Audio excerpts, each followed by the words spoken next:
Hari ni singgah lagi di gerai cucu aku ni, cucu saudara ya. Cucu aku kecil lagi, cucu yang sebenar.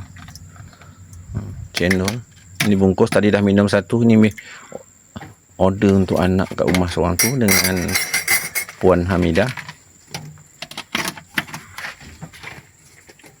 Tu. Okey.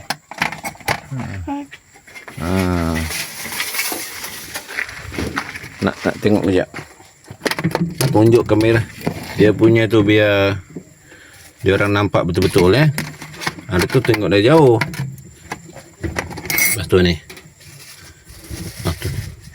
Yang tak ada apa, tiada satunya.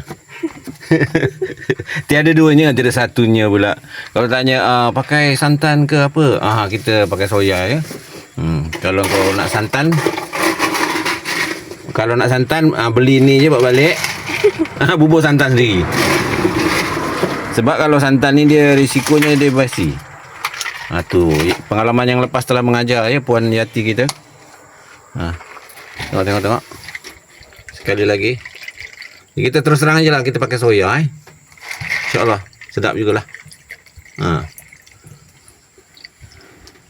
Itulah tadi, siapa yang nak santan bawa balik, bawa santan sendiri. Harga lain ke?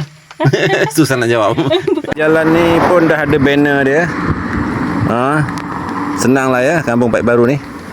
Type saja cendol ala era kat Google Map. Tak ada orang lain lah, dia lah. Cendol ala era Google Map ya. Cik Jihad kita dah buatkan. Okey.